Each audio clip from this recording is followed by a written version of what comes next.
ஆகக்கூடிய காரியத்துல என்னைக்குமே பெர்ஃபெக்ட்டா இருந்திருக்கும். அதான் நமக்கு ஆசீர்வாதத்தை தரும். கர்த்தர் அது ஏன்னா நல்லா தெரிஞ்சுங்க, கடவுள் விஷயத்திலேயே நம்ம கடவுளை ஏமாத்துனோம்னா, மத்தவங்களெல்லாம் என்ன பண்ணுவோம்? ஈஸியா ஏமாத்திருவோம். நான் கடவுளுக்காண்டி வந்திருக்கேனா, இல்ல இந்த குரூப்ப நடத்துற அந்த அக்காவுக்காண்டி வந்திருக்கோமா? வெளிப்படுத்தல் 3:10 யாராவது எடுத்து வாசிங்க. என் பொறுமையை குறித்து சொல்லிய வசனத்தை நீ காத்துக் கொண்டபடியினால் பூமியில் குடியிருக்கிறவர்களை சோதிக்கும்படியாக பூச்சக்கரத்தின் மேலும் வரப்போகிற சோதனை காலத்திற்கு தப்பும்படி நானும் உன்னை காப்பேன். காப்பேன். நல்ல ஒரு வசனம். என் பொறுமையை குறித்து சொல்லிய வசனத்தை நீ காத்து கொண்டபடியினால் பூமியிலே குடியிருக்கிறவர்கள் மேல் வரப்போகிற பூமியில் குடியிருக்கிற சோதிக்கும்படியாக பூச்சக்கரத்தின் மேலெங்கும் வரப்போகிற சோதனை காலத்திற்கு தப்பும்படி நான் என்ன பண்ணுவேன்? உன்னை காப்பேன். நம்ம அடிக்கடி சொல்லிக்கிட்டே இருப்போம். நம்ம எல்லாருடைய வாயிலையும் வரும், நம்ம கடைசி காலத்துல இருக்கோம், கடைசி காலத்துல இருக்கோம் அப்படின்னு. சரி, இந்த கடைசி காலத்துல கர்த்தருடைய வார்த்தை சொல்லுது, என் பொறுமையை குறித்து சொல்லிய வசனத்தை நீ காத்து கொண்டபடியினால். அப்படின்னா அவர் பொறுமையை குறிச்சு என்ன வசனம் சொல்லுது? ஏன்னா நம்ம எல்லாத்தையும் என்ன பண்ணுவோம்? கர்த்தருடைய வேதத்தை ஆராய்ந்து பாருங்கள். அதுல என்ன இருக்காதான்? ஜோடி இல்லாமல் எழுது ஒன்றை ஒன்று என்னை யாருதான் இதை எழுதுனது? பரிசுத்த ஆவியானவர் எழுதுனதுனால இதுல எல்லாத்துக்கும் என்ன இருக்கும்? ஒரு ஒரு ஒரு இதுக்கு பதில் எங்க இருக்கும்? வேதத்திலேயே இருக்கும். என் பொறுமையை குறித்து சொல்லிய வசனத்தை பதில் எங்க இருக்குன்னா, லூக்கா 18வது அதிகாரம் 7வது வசனத்தை வாசிங்களேன். லூக்கா 18:7 வாசிங்க. அந்தபடியே தேவன் தம்மை நோக்கி இரவும் பகலும் கூப்பிடுகிறவர்களாகிய தம்மால் தெரிந்து கொள்ளப்பட்டவர்களின் விஷயத்தில் நீடைய பொறுமை உள்ளவராய் இருந்து அவர்களுக்கு நியாயம் செய்யாமல் செய்வாரோ. அப்படின்னா அவர் பொறுமையை குறிச்சு வசனம் இல்ல. அவர் பொறுமையை யார்கிட்ட காட்டுவார்னா, யாரு எந்த மனுஷன் அவரை நோக்கி இரவும் பகலும் அவரை நோக்கி கூப்பிட்டுக்கிட்டு இருக்கானோ அவனுடைய விஷயத்துல அவர் எப்படி இருப்பாராம்? பொறுமை உள்ளவரா இருப்பான். அப்ப அவர் பொறுமையை சொல்லி அவர் பொறுமையை குறித்து சொல்லிய வசனத்தை நீ காத்து கொண்டபடியெல்லாம் என்ன அர்த்தம்னா, இரவும் பகலும் எந்த மனுஷன் ஜெபிக்கிறானோ, எப்பெல்லாம் நேரம் கிடைக்குதோ அப்பெல்லாம் ஜெபிக்கிறானோ அவனுடைய விஷயத்துல கர்த்தர் எப்படி இருப்பாராம்? நீடிய பொறுமை உள்ளவரா இருந்து என்ன பண்ணுவாராம்? அவனுக்கு நியாயம் செய்வாரோ. அப்ப நான் ஏன் ஜெபம் பண்ணணும்னா, நான் ஜெபிக்க கர்த்தர் என்ன பண்ணுவார்? இடத்துல நீடிய பொறுமை உள்ளவரா இருந்து நான் செய்யற பாவங்களை எல்லாம் மன்னிச்சு எனக்கு என்ன பண்ணுவாரு? ஆசீர்வாதத்தை தருவார். நான் அடிக்கடி சொல்ற வசனம் தான். நான் எப்போ ஜெபிக்க ஆரம்பிக்கணும் அப்ப எனக்கு என்ன பண்ணும்? பாவம் என்னை விட்டு விலகி ஓடும். பாவம் என்னை விட்டு விலகி. ஏன்னா பாவத்தோட நான் போய் என்ன பண்ண முடியாது? கர்த்தருடைய சமூகத்துல போய் நிக்க முடியாது. ஏன்னா பாருங்களேன், சண்டை போட்டு உங்க அண்ணன் தம்பி கூட யாரு கூட சண்டை போட்டுட்டு போய் கடவுளுடைய சமூகத்துல போய் உங்களால ஜெபம் பண்ண முடியுமா? கண்டிப்பா முடியாது. ஏன்னா அது என்ன பண்ணும்? குத்தம் உடனே என்ன பண்ணும்? ஆண்டவரே நான் தெரியாம செஞ்சுட்டேன், என்ன மன்னிங்க. உடனே என்ன பண்ணுவோம்? மன்னிப்பு கேட்டுருவோம். அப்பனா ஜெபிக்கிறவன் என்ன பண்ண மாட்டான்? ஜெபிக்கிறவன் பாவம் செய்ய மாட்டான். பாவம் செய்யறவன் என்ன பண்ண மாட்டான்? ஜெபிக்க மாட்டான். சிம்பிள் கான்செப்ட் தான். பாவம் செய்யறவன் ஜெபிக்க மாட்டான், ஜெபிக்கிறவன் பாவம் செய்ய மாட்டான். ஏன்னா பாவத்தோட கர்த்தருடைய சமூகத்துக்கு போக முடியாது. சோ அப்ப என்னிடத்துல யார் இடத்துல பொறுமையா இருப்பார்னா, அவருடைய பொறுமையை குறித்த வசனம் என்னன்னா, இரவும் பகலும் அவர் இடத்துல ஜெபிக்கிற மனுஷன் அவர் பொறுமையா இருந்து அவனுக்கு நியாயம் செய்வாரு. ஏன்னா நம்ம உடனே கேட்கலாம், ஆண்டவரை தேடாது பாவமா? ஆண்டவரை தேடாம இருக்கிறது பாவமா? ஜெபிக்காம இருக்கிறது பாவமா? பாவம் தான். ஏன்னா அவருடைய வசனம் சொல்லுது, நான் மனுஷனை எதுக்காண்டி உண்டாக்கியிருக்கேன்? இந்த ஜனங்கள் என்ன பண்ணுவாங்க? என் துதியை சொல்லி வருவார்கள். என்ன உண்டாக்குன நோக்கம் என்ன? அவரை நான் துதிக்கணும். முழங்கால் யாவும் அவருக்கு முன்னாடி முடங்கணும். இந்த நீதியான வார்த்தை என்ன பண்ணதில்ல? என்னைக்கும் மாறுவதில்லை. அப்ப நான் ஜெபிக்கிற மனுஷனா இருந்தேன்னா நான் என்ன பண்றேன்? நீதிமானார் வாழ்ற அந்த ப்ராசஸ்ல இருக்கிறேன். ஏன்னா சங்கீதம் 10:4 சொல்லும், துன்மார்க்கன் தன் கர்வத்தினால் தேவனை தேடான், அவன் நினைவு தேவன் இல்லை என்பது. வாசிங்களேன், சங்கீதம் 10:4 வாசிங்க. துன்மார்க்கன் தன் கர்வத்தினால் தேவனை தேடான். துன்மார்க்கன் தன் கர்வத்தினால் தேவனை தேடான். அடுத்த வசனம் சொல்லுங்க, வாசிங்க.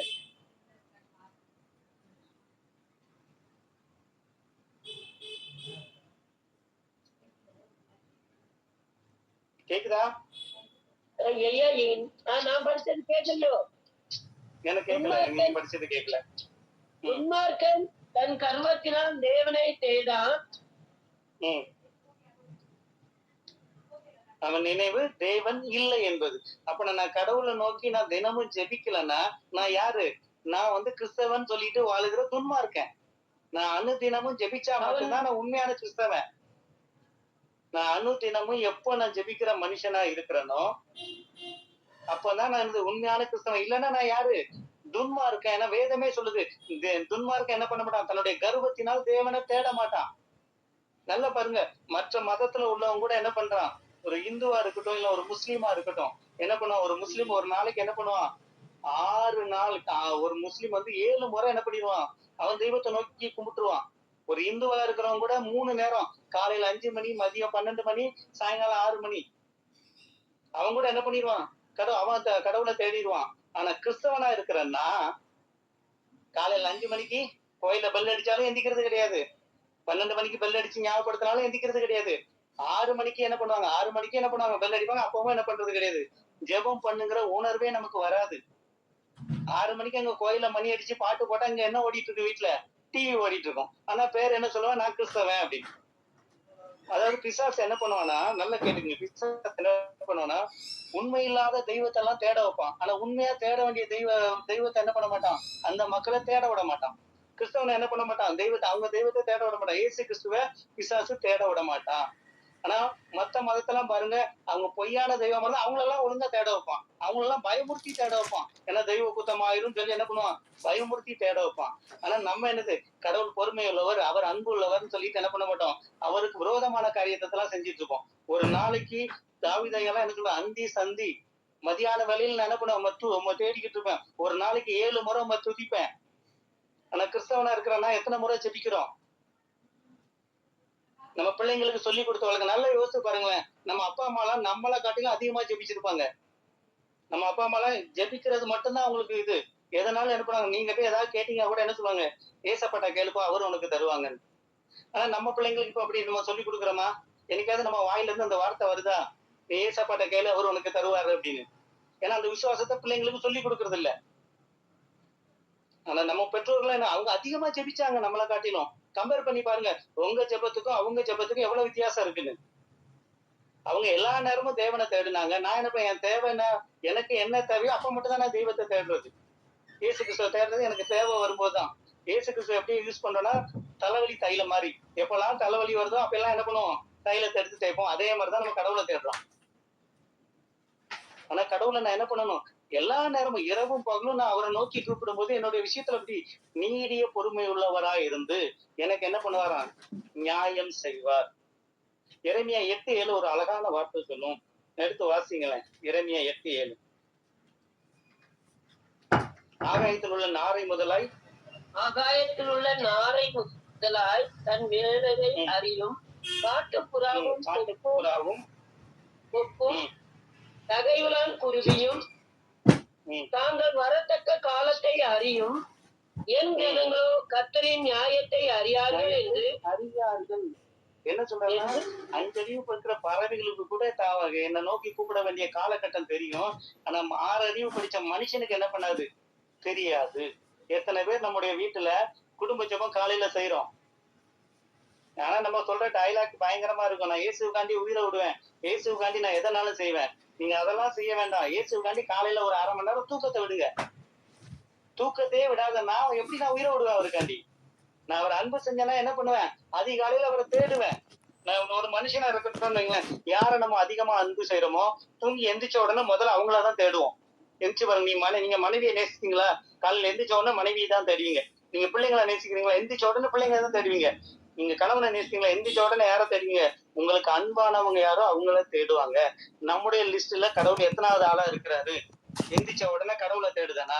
இல்ல எனக்கும் எரும மாட்டுக்கு வித்தியாசம் இல்லாத மாதிரி எந்திரிச்ச உடனே நான் பாட்டுல போறேனா? என் மனைவி ஜெபிக்கும் போது நான் பாட்டுல மல்லாக்கா படுத்துட்டு இருந்தாலும் நான் கிறிஸ்தவம் கிடையாது. அவங்க ஜெபிக்கட்டும் அப்படின்னு. குடும்பமா எந்திரிச்சு ஜெபிக்கணும். ஏன்னா பாவியான மனுஷன் என்ன பண்ணுவானா? பாவியான ஒரு மனுஷன் அநேக நன்மைகளை கெடுப்பானா? உங்க பிள்ளைங்க ஜெபிக்குது, உங்க மனைவி ஜெயிக்குது, நீங்க தூங்கிட்டு இருந்தீங்கன்னா உங்க குடும்பத்துக்கு வர வேண்டிய ஆசீர்வாதத்தை நீங்க தான் தடை பண்ணிட்டு இருக்கீங்க. இந்த பிரசங்கில அந்த வசனம் ரொம்ப அழகா இருக்கும். பாவியான ஒரு மனுஷன் என்ன பண்ணுவானா? அநேக நன்மைகளை கெடுப்பான். உங்க குடும்பத்துக்கு வர வேண்டிய ஆசீர்வாதம் உங்க முழங்கால்ல இருக்குது. உங்க குடும்பத்துக்கு உங்க பிள்ளைங்களோட எதிர்காலம் உங்க முழங்கால்ல இருக்குது. எல்லாமே உங்களுக்கு தேவையான எல்லா காரியங்களும் உங்க முழங்கால் தான். உங்க மூளை சாதிக்காத உங்க முழங்கால் சாதிக்கும். முழங்கால் போட்டு எல்லாத்தையும் இது பண்ணுங்க. கர்த்தர் என்ன பண்ண எல்லாத்தையும் உங்களுக்கு பெர்ஃபெக்ட்டா செஞ்சு கொடுப்பாரு. ஏன்னா அவர் என்ன பண்ண என்ன விருதாவாய் தேடுங்கள் என்று என்ன பண்ணது இல்லையா? எஸ்ஐயா 45:19 இருக்கும். வாசிங்களா அத?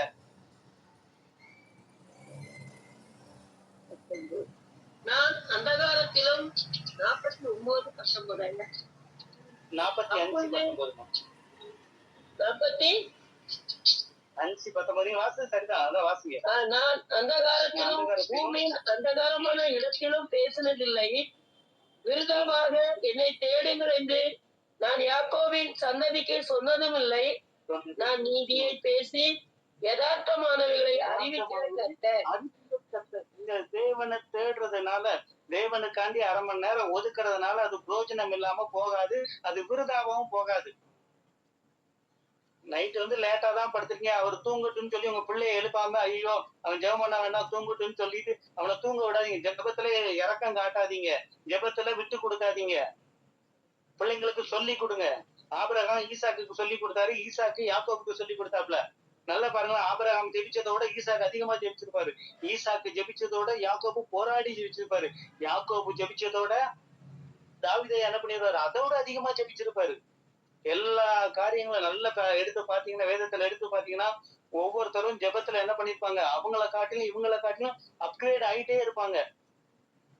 ஆனா நம்ம என்ன பண்ணிட்டு இருக்கோம், ஒவ்வொரு நாளும் குறைஞ்சி போய்கிட்டே இருக்கும். அதான் வெளிப்படத்துல சொல்லும், நீ என்னது உன் பேர்ல எனக்கு ஒரு குறை உண்டுப்பா, நீ இருந்தாலும் ஆதியில கொண்டு வந்த அன்பை என்ன பண்ணிட்ட, இன்னைக்கு நீ விட்டுட்ட. கிறிஸ்தவான புதுசுல எப்படி எல்லாம் ஜெபிச்சிருப்போம். ஆனா இப்ப எப்படி ஜெபிக்கிறோம்? ஜெப நேரத்திலேயே எத்தனை பேர் வீட்டுல டிவி ஓடுது. நம்ம என்ன நினைச்சிருக்கோம்னா, டிவியில இயேசு கிறிஸ்து பாட்டை போட்டா நம்மளுடைய ஜெப வாழ்க்கை முடிஞ்சுது. ஒரு கிறிஸ்தவ செய்தியை போட்டா நம்ம ஜெப வாழ்க்கை முடிஞ்சுது. அது கிடையாது. கர்த்தர் அது வந்து யாருக்குன்னா, புதுசா வந்த கிறிஸ்தவனுக்கு தான் அது. இந்துல இருந்து மதமா புதுசா வந்த கிறிஸ்தவனுக்கு அந்த ஜெபம் போதும். ஆனா உன் கிறிஸ்தவனா இருக்கிறான், பாரம்பரியமா கிறிஸ்தவனா இருக்கிறேன்னு சொல்ற எனக்கு டிவியில போடுற ஜெபம் கிடையாது. நான் ஜெபிக்கணும். கர்த்தர் அதைத்தான் என்ன பண்ண எதிர்பார்க்கிறாரு. எரேமியா 2:6 சொல்லும், என்னிடத்துல என்ன அநியாயத்தை கண்டு நீ என்ன தேடாம இருக்க? உனக்கு நான் ஜீவனை கொடுக்கலையா, ஆசீர்வாதத்தை கொடுக்கலையா, நீ கேட்டதெல்லாம் கொடுக்கலையா? ஆனாலும் நீ என்ன பண்ற, என்ன ஏதோ அநியாயத்தை பார்த்தேன்னு என்ன நோக்கி நீ கூப்பிடுறது இல்ல. யாக்கோபே நீ என்ன பண்ணல, என்ன நோக்கி கூப்பிடல. கிறிஸ்தவனா இருக்கிறேன்னா என்னை யோசித்து பாருங்க, என்னுடைய ஜெப வாழ்க்கை எப்படி இருக்கு. ஏன்னா ஜெபம் என்ன பண்ணலாம், கடவுளுடைய மனசையே மாத்திடுங்க. நீங்க பண்ற ஜெபம் நீங்க அசால்ட்டா நினைச்சிட்டீங்க, நீங்க பண்ற ஜெபம் கடவுளுடைய மனசையே மாத்தும். யோனா 3:10 எடுத்து பாத்தீங்கன்னா ரொம்ப அழகா சொல்லப்பட்டிருக்கும். அந்த நினிவே மக்கள் என்ன பண்ணுவாங்க, எல்லாரும் சேர்ந்து என்ன பண்ணுவாங்க, தன்னுடைய பாவ வழிகள் எல்லாம் விட்டுட்டு எல்லாம் உபவாசம் இருந்து ஜெபிப்பாங்க. அவங்க ஜெபித்தது நிமித்தம் கர்த்தர் என்ன பண்ணுவாரு, அவங்களுக்கு செய்ய நினைத்த தீங்க என்ன பண்ணுவாராம், செய்யாமல் இருப்பாரா. வாசிங்க அந்த வசனத்தை. 3:8 யோனா 3:10. 3:10 யோனா 3:10மா. அவர்கள் தங்கள் பொல்லாத வழியை விட்டு திரும்பினார்கள் என்று தேவன் அவர்களுடைய கிரியைகளை பார்த்து தாம் அவர்களுக்கு செய்வேன் என்று சொல்லியிருந்த தீங்கை குறித்து மனஸ்தாபப்பட்டு அதை செய்யாதிருந்தார். அப்ப உங்க ஜெபம் என்ன பண்ணிடுது, கடவுளுடைய திட்டத்தையே மாத்திடுது. நீ ஜெபிச்சீங்கன்னா உங்களுடைய குடும்பம் அவர் அதான் கடவுளையே மாத்துதுன்னா உங்களுடைய வாழ்க்கையில இருக்கிற எல்லா காரியத்தையும் மாத்துமா மாத்தாதா? கண்டிப்பா மாத்தும். ஜெபம் தான் உங்களை தான். ஒருத்தன் மனுஷன் பாலா போகணுமா அவன் ஜெபிக்கிறத நிப்பாட்டணும். ஒரு மனுஷன் நல்லா வளரணுமா அவன் கண்டினியூவா ஜெபிச்சுக்கிட்டே இருந்தாலும் தெரிஞ்சிடும். ஜெபிக்கிற மனுஷன் தோத்ததான் கிடையாது. தோக்குற மனுஷன் என்னைக்கும் ஜெபிக்க மாட்டான். ஏன்னா துன்மார்க்கன் தன் கர்வத்தினால் தேவனை தேடான், அவன் நினைவு தேவன் இல்லை என்பது.